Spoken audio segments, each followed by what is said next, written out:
É muito bom estar aqui, meus queridos, uma alegria. Nós continuamos a nossa série A Bíblia de A a Z, como vocês sabem.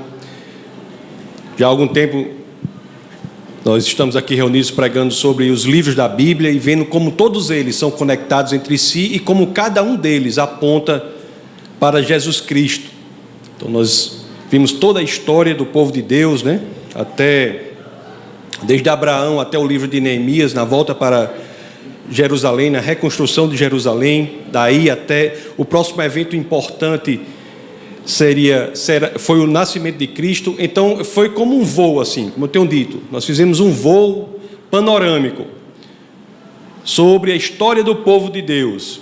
Aí chegamos até o momento ali da reconstrução de Jerusalém, no livro de Neemias. Aí voltamos com o avião e agora nos livros dos profetas estamos dando voos rasantes para ver nesses momentos da história, olhar com uma lupa, um olhar de hipertrofia do que aconteceu ali e entender como nos livros dos profetas Deus falou com o seu povo.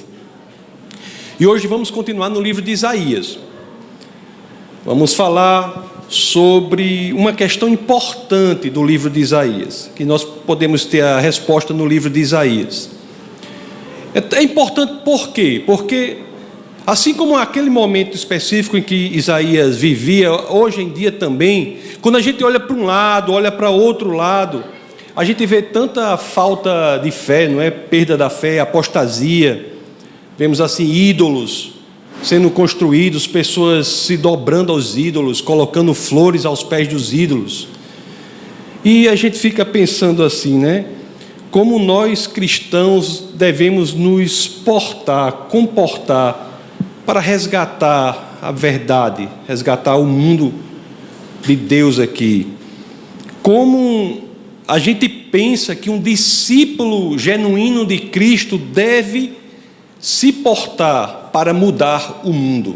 Como devemos mudar o mundo? É uma questão importante, não é? Como nós devemos mudar o mundo? E o livro de Isaías, no ponto específico em que nós vamos analisar aqui, parece dar uma informação, uma resposta sobre como o cristão deve mudar o mundo. É porque, assim como eu falava lá na época de Isaías, nós tínhamos um povo que também estava sendo voltado para outros deuses. E naquele ambiente de isolação, naquele ambiente terrível, e as pessoas se voltando para outros deuses, alguém tinha de fazer algo. Alguém tinha de se identificar com a mensagem verdadeira de Deus. Era preciso que houvesse alguém que fizesse a vontade de Deus, não a sua própria vontade.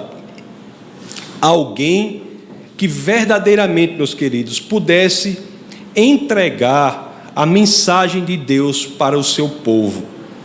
E seria como alguém assim, procurando, assim como Diógenes naquela época da Grécia, procurava um homem justo ao meio-dia com uma lanterna, com um candeeiro. Parece que a gente teria naquela época de sair procurando alguém que fosse genuinamente um servo de Deus. Onde está o servo de Deus? Então, com essa pergunta na nossa cabeça, onde está o servo de Deus? É interessante quando vamos ler o livro de Isaías. E por isso que eu peço a vocês, por gentileza, que se assim quiserem, abram o livro de Isaías no capítulo 42.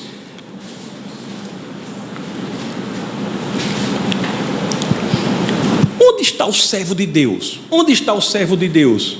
Aí quando abrimos lá, Isaías, no capítulo 42, logo no início do capítulo 42, quando abrimos o livro de Isaías, começa logo assim: olha, a gente está procurando o servo de Deus, não é? Aí começa assim: eis o meu servo. Meu Deus, parece que o Deus único e verdadeiro fala sobre aquele que é o servo genuíno, verdadeiro dele. Então é por isso que devemos aprender no capítulo 42 de Isaías quais são as características desse servo e qual é a missão desse servo verdadeiro. É por isso que a proposta do nosso bate-papo de hoje é estudar o começo do capítulo 42, do verso do livro de Isaías, sempre na perspectiva de entender quais são as características, os caracteres que identificam aquele que genuinamente quer ser servo de Deus. Então vamos ler o verso 1, Isaías 42, 1. Já começa, é como se fosse um currículo. Vamos ver o currículo do servo de Deus. O servo de Deus colocou lá o currículo. Aí o Deus está: eis o meu servo, a quem sustento, o meu escolhido, em quem tenho prazer. Porém nele o meu espírito, e ele trará justiça às nações. Esse primeiro verso traz o currículo resumido, né, desse servo. Ele é escolhido por Deus, ele é sustentado por Deus. No servo nós vemos o Espírito de Deus, e Deus tem prazer nele, Deus se agrada nele, Deus olha para ele e o coração se enche de alegria. E por fim, meus queridos, é interessante, esse primeiro verso traz a descrição, e no final traz assim o trabalho que esse servo deve realizar. É como se parece um negócio de currículo mesmo, de emprego assim, né? As qualificações, depois a descrição da atividade. Olha as qualificações desse homem aí, ó. É sustentado por Deus, escolhido por Deus, nele Deus tem prazer, nele Deus se agrada, nele há o Espírito de Deus. Qualificações. E agora a descrição da atividade: trazer justiça às nações. Que trabalho! Esse trabalho é difícil, viu? É difícil. É interessante que, quando nós lemos, já na frente, pelo menos 700 anos depois, 800 anos depois, quando vamos ler Mateus, nós vemos lá uma referência a esta passagem, deixando claro que aqui se referem a Jesus Cristo. Lá em Mateus 12, nós temos uma referência clara. Na Mateus 12, do 18 ao 21, nós temos uma referência clara a essa pessoa que é Jesus Cristo.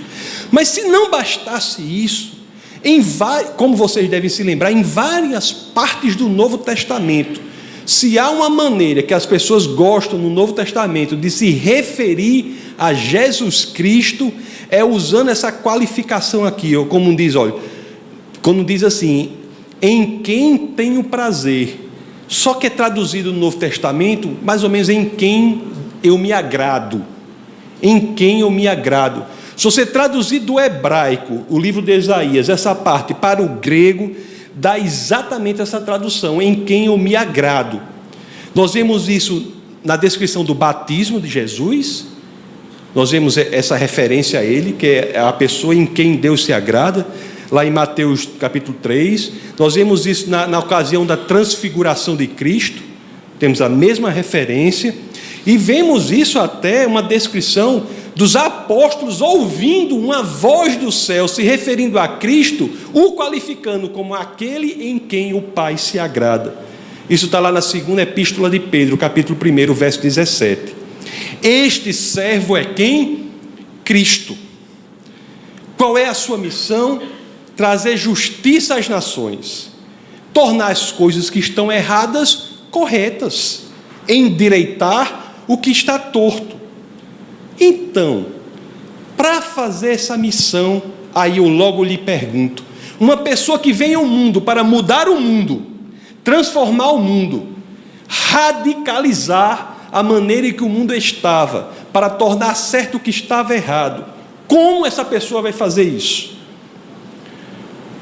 Com a nossa mente, a gente diz assim: esse rapaz assumiu essa função, Cristo diz: epa, esse sou eu atendo todos os requisitos e aceito a missão, justificar, trazer justiça ao mundo, eu aceito essa missão, Cristo. Aí nós, pronto, já temos um candidato. Aí eu faço a pergunta para vocês: como é que ele vai fazer isso? Aí você pode dizer: não, a pessoa que vem para transformar o mundo, eu acho assim, tem que ter um grande exército. Ou então você pode dizer assim: ele vai ser dono de redes de televisão, da mídia, para poder atingir todos. Qual é a melhor forma, meus queridos? Qual é a melhor estratégia, a melhor metodologia para trazer justiça ao mundo, para transformar o mundo de forma impressionante? O verso 2 traz essa resposta. Vamos ver como é que esse homem vai radicalizar e transformar o mundo. Aí vamos ler o verso 2 de Isaías 42. Aí você vai ler e diz assim: não gritará, nem clamará, nem erguerá a voz nas ruas. Como assim? Como assim? Essa pessoa que atendeu esses requisitos, cuja missão é tornar correto tudo que está errado, vem para cá e não vai fazer uma reunião, não, uma convenção nacional, não vai chegar às ruas, colocar gritos e mais gritos, não. Que metodologia doida é essa? Isso não vai ser um superstar, não? Alguém que todo mundo quer a todo custo, está vendo nos outdoors em todo canto, não é não. É não gritará, nem clamará, nem erguerá a voz nas ruas? Como assim? Esse servo não tentará dominar os outros, não? Não seria a melhor forma, não? Dominando os outros, não? Não é assim, não? Esse servo não se dedicará à autopromoção, não? Agora eu não estou entendendo mais nada. Essa metodologia de Deus parece ser uma metodologia totalmente diferente daquela a qual nós estaríamos tendenciosos a dizer que seria a mais adequada para transformar o mundo. Não vai ser alguém que se autopromove, não vai ser alguém que tenta dominar e controlar as pessoas. Não, vai ser alguém que não gritará, nem clamará, nem erguerá as vozes nas ruas. Um grande pastor, que eu sempre cito muito corriqueiramente aqui, o pastor Smith, que eu acompanho, entre outros, ele escreveu uma coisa sobre isso, com a qual eu concordo. Ele disse assim, aí eu traduzi aqui, uma tradução adaptada: a coisa mais impressionante em Jesus é a quietude de seu ministério. Coisa mais impressionante em alguém que transformou o mundo é a quietude de seu ministério. Jesus faz a vontade do Pai sem chamar a atenção para si mesmo. Isso é impressionante. E nós, cristãos, estamos fazendo a mesma coisa? Nem nos momentos, meus amados, de maior sofrimento de Cristo, nem nos momentos em que ele teria todas as cartas para se vitimizar, nem nos momentos em que ele estava de fato numa situação de sofrimento que ninguém conseguiria suportar, ele chamou a atenção para si mesmo. Nunca. E o que esse homem tão diferente vai fazer se ele não chama atenção para si mesmo? É o que está no verso 3. Isaías 42:3 diz assim: não quebrará o caniço rachado, e não apagará o pavio fumejante, com fidelidade fará justiça. Não quebrará o caniço rachado? Como é isso? Se algo está rachado, a tendência natural das pessoas é quebrar. Ele não. Se algo está rachado, ele não quebrará. Não apagará o pavio fumejante. Quando a gente está vendo uma vela que já se esgotou totalmente, só tem um pouquinho dela, nossa tendência é apagá-la. Ele não apagará a vela que está se esgotando. Diante de tudo que está fragmentado, de tudo que está quebrado, este homem mostrará compaixão. Compaixão para quem? para os feridos, os magoados. E fará isso com toda a fidelidade do mundo. É na fidelidade àqueles que estão quebrados, feridos, magoados, aqueles que estão passando por situações para as quais não conseguem ver sequer a saída. É para esses que o mundo será transformado com fidelidade na justiça do Senhor. Humildade, compaixão, fidelidade. Não chama atenção para si mesmo. Humildade. Não joga fora o que está quebrado. Não descarta o que está se esgotando, mas tenta consertar, buscar, dar a mão. Inclina-se para aquele que ninguém quer nem olhar para ele. Compaixão. E faz isso com fidelidade. Humildade, compaixão e fidelidade.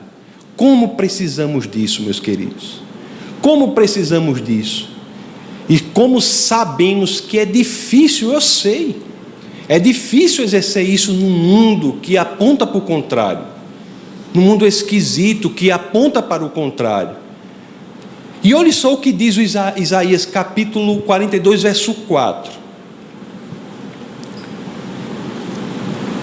Apesar de tudo, meus amados, que essa vida fragmentada e injusta mostra e oferece para o cristão, como oferece para este servo, olhe só o que ele diz aqui: não mostrará fraqueza, nem se deixará ferir, até que estabeleça justiça na terra. Em sua lei, as ilhas porão sua esperança. Ou seja, meus amados, apesar de tudo, de todas as situações porque esse servo passe, pelas quais esse servo passe, de todas as situações difíceis, ele ainda trará luz e trará glória para aqueles que precisam. É o que lemos lá em Lucas, capítulo 2, verso 32.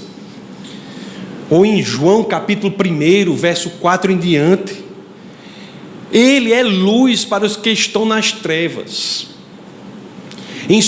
Ou quando ele fala aqui, olhe, em sua lei as ilhas, em sua lei as nações, em sua lei as nações poderão encontrar esperança.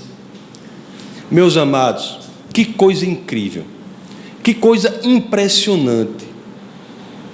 Diante da cegueira e da prisão, ele é luz. Luz para os que estão presos na escuridão. É interessante esse conceito de presos na escuridão. Lá, nós estamos no verso 4. Mas olhe só o conceito de ser luz para quem está preso na escuridão. Vamos pular para o verso 7 aqui. Veja só para eu vou dar um pulinho aqui, só para que vocês vejam isso aqui. Vamos pular para o verso 7. Depois eu vejo, diz assim, olha: para abrir os olhos aos cegos, para libertar da prisão os cativos, e para livrar do calabouço os que habitam na escuridão. Cegueira e prisão estão associados. Cegueira e prisão estão associados. Talvez, diante disto, é que eu possa dizer aqui a coisa mais importante do bate-papo de hoje. O pecado. Nunca trate o pecado, nunca trate o afastamento de Deus apenas como uma escolha. É um erro. O pecado é poder, exerce poder. Não é apenas uma escolha.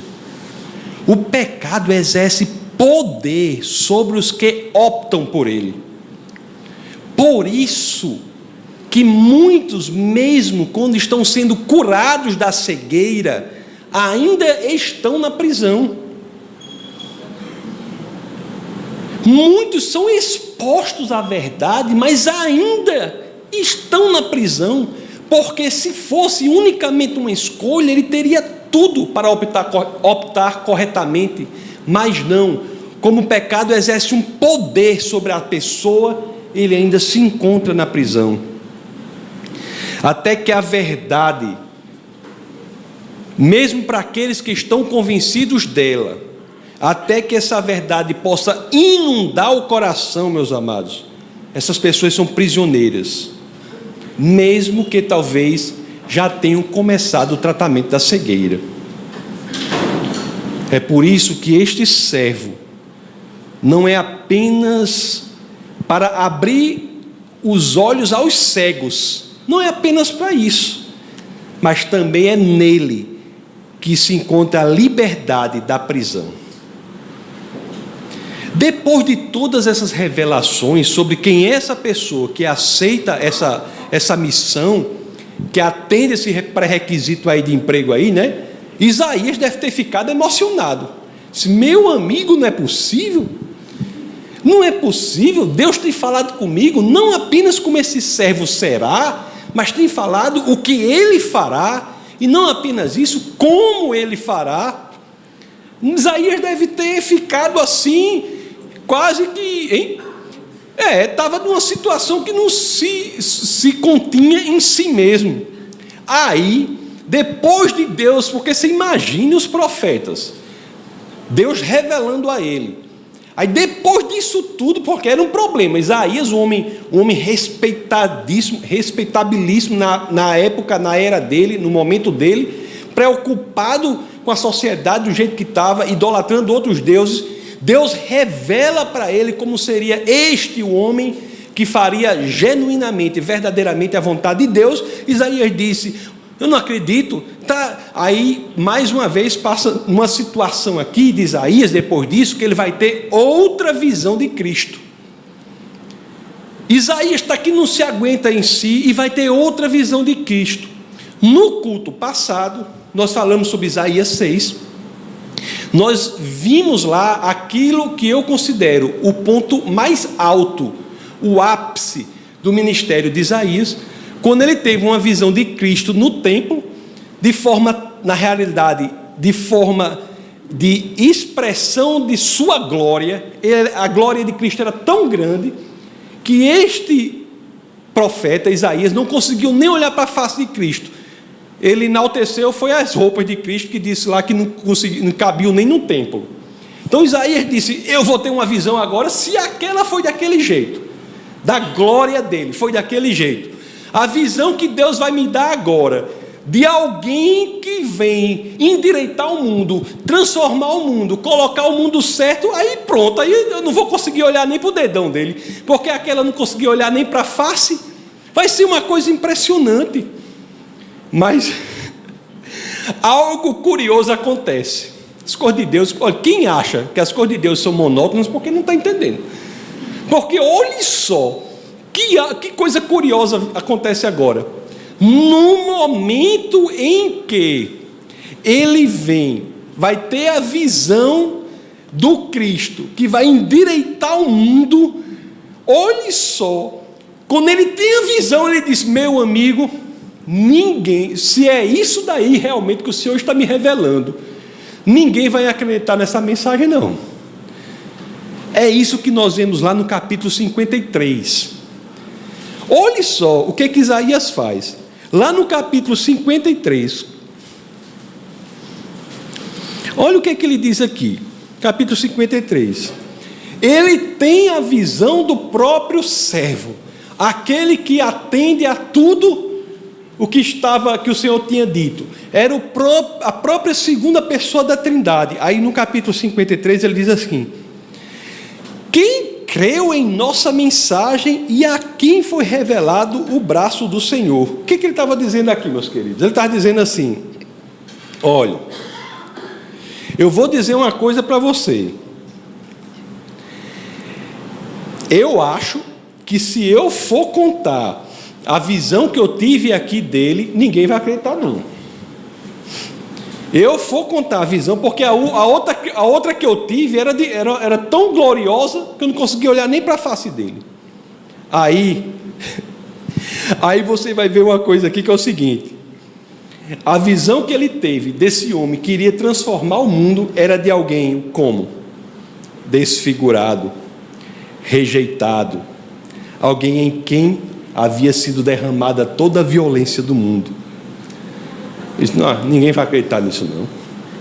Mas obediente à visão que teve, ele vai adiante e narra, descreve essa visão nos versos 2 e 3 do capítulo 53.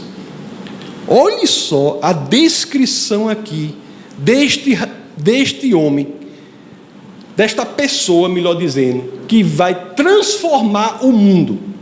Isaías 53, 2 e 3.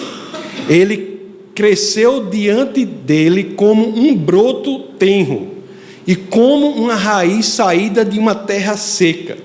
Ele não tinha qualquer beleza ou majestade que nos atraísse. Nada havia em sua aparência para que o desejássemos. Foi desprezado e rejeitado pelos homens.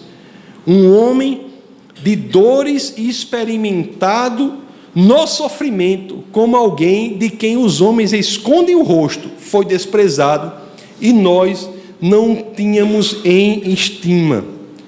Ele deve ter pensado, Isaías, como é possível isso? Como é possível isso?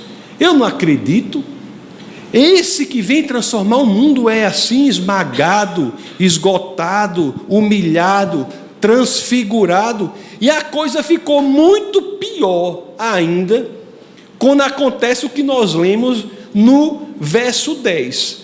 Olhe só o que diz o verso 10. Diz assim: contudo, foi da vontade do Senhor esmagá-lo e fazê-lo sofrer. E embora o Senhor tenha feito da vida dele uma oferta pela culpa, ele verá a sua prole prolongar seus dias e a vontade do Senhor prosperará em sua mão. Como é? E foi da vontade dele que tudo isso acontecesse a esse servo? A resposta no livro de Isaías é sim, foi. Mas por quê? Por que foi? Por que foi da vontade dele? Isaías já tinha escrito isso no verso 6 do capítulo 53. Olha o que diz aqui o verso 6 do capítulo 53. Diz assim, ó: todos nós, tal qual ovelhas, nos desviamos, cada um de nós se voltou para o seu próprio caminho, e o Senhor fez cair sobre ele a iniquidade de todos nós. Lá em Isaías, séculos e séculos antes, nós vemos claramente o plano da salvação. Aquele que atende todos os requisitos do servo perfeito do Senhor, aquele que vem fazer o propósito de Deus aqui na terra, não é só desfigurado, humilhado, de maneira que ninguém quer nem olhar para ele, mas ele é assim porque o Senhor quis, porque foi sobre ele que toda a nossa iniquidade foi posta. Sim, meus amados, Deus voluntariamente morreu por nós. Morreu, mas ressuscitou. Venceu a morte. É interessante que, se você for para o verso 11, existe já em Isaías, do capítulo 53, no começo do verso 11, nós temos isso. Depois do sofrimento de sua alma, ele verá a luz e ficará satisfeito. Aleluia, meus queridos. O servo fiel e perfeito, que atende todos esses requisitos, morreu por nós. E para quê? Para que, morrendo por nós e ressuscitando, nele, nós também pudéssemos fazer a mesma coisa. É interessante que Paulo se refere aos cristãos como aqueles que estão em Cristo. Para isso, basta unicamente que a gente queira. Foi em Cristo que nós temos a completude, o cumprimento da promessa que havia sido feita a Abraão. Lá em Gênesis, quando nós estudamos lá em Gênesis, no capítulo 12, verso 3, que ele diz que por meio da descendência de Abraão, por meio dele, todos os povos da terra serão abençoados. Agora, esse é o plano que Isaías demonstra já aqui, séculos antes, que Deus viabiliza uma forma de resgate para todos que assim queiram. Mas o mais interessante talvez não seja isso. O mais interessante, sabe o que é dessa história? É que ela não termina aqui. Há um novo capítulo para essa história. E este capítulo tem a ver comigo, tem a ver com vocês. Este capítulo tem a ver com cada um de nós.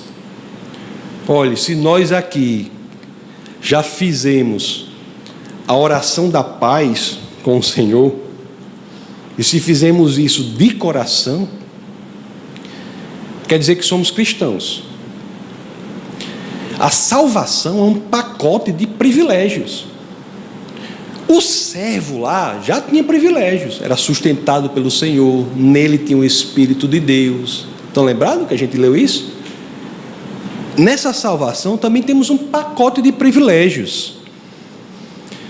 Não só, como alguns dizem, para depois da passagem aqui da terra, mas para agora também. Aliás, o Espírito de Deus vem morar em nós. Quer privilégio maior do que esse? O cristianismo é o único sistema de pensamento do mundo em que não há nada que você faça para que você vá até Deus, né? Porque é o único sistema que, se você assim quiser, de coração, Deus vem até você. Somos o único povo do mundo em que Deus literalmente habita em nós. É por isso que quando eu converso por aí, o pessoal diz assim: rapaz, você crê em espírito, que não sei o que não sei o que. Aí, como até Ana fala isso, né? A gente crê em coisas muito mais incríveis. A gente crê que o Deus Criador dos céus e da terra literalmente mora dentro de nós. Mas talvez, de todos esses grandes privilégios que existem, são reais, como possibilidade de você de cura em nome de Cristo, possibilidade de muitas coisas em nome de Cristo, são todos privilégios incríveis. Mas talvez o maior de todos os privilégios é a chamada grande comissão, o de sermos colocados na posição de fazer o que este servo fez, na posição de, em nome dele, favorecer com que esse projeto de salvação seja mais efetivo. Lá em João capítulo 20, verso 21, na segunda parte do Evangelho de João, segunda parte do verso 21 do capítulo 20, tem algo que nos faz tremer nas bases. Olhe só: assim como o Pai me enviou, eu os envio. Nós temos uma missão semelhante à de Cristo, meus queridos. Isso não é brincadeira. Mostrar em Cristo a justiça para aqueles que ainda não a conhecem. A nossa vida deve se dedicar, deve ser prioridade para qualquer cristão. A pessoa chega às vezes para mim e diz assim: eu não sei o meu chamado. Eu digo: eu sei o seu chamado. Seu chamado é fazer Jesus Cristo conhecido para os que não o conhecem. Isso é um chamado de todos os cristãos. Então temos que dedicar a nossa vida para trazer justiça para os que estão cegos e estão presos, para os que ainda sofrem, meus amados, nas garras do pecado. Não será fácil, não me entendam mal, não será fácil. Aliás, o próprio Cristo já nos lembrou e nos avisou disso, que não será fácil, né? Lá em João capítulo 15, no verso 18, o que é que nós temos lá? Se o mundo os odeia, tenha em mente que antes me odiou. E isso é algo que a gente experimenta muito, né? Não sei se você experimenta. Tem gente que tem ódio de crente, tem raiva de crente. Aí você pergunta, por quê? Qual é o mal que a gente faz aqui para o mundo, hein? Porque você já pensou sobre esse ódio que cresce em alguns contra os crentes?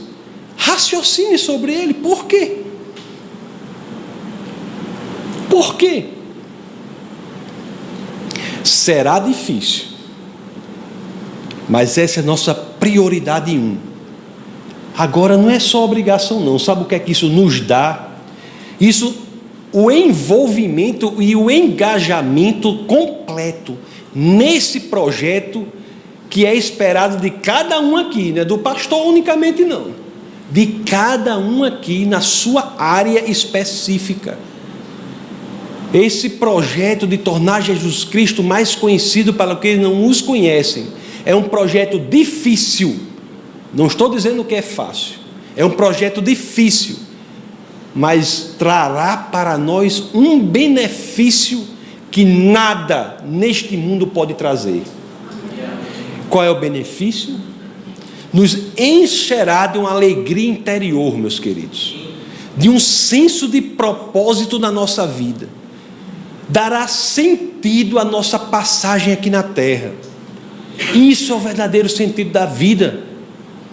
Por que tem aquela passagem que um grande jogador de futebol americano, às vezes eu conto isso aqui, nos Estados Unidos, ele ganhou o campeonato lá do melhor jogador da temporada, o MVP, e naquela noite ele foi entrevistado, né? Ele era o auge na carreira dele, o melhor jogador do campeonato, ganhou o MVP, e a repórter chegou para ele e disse assim, me diga uma coisa, como é que você se sente hoje?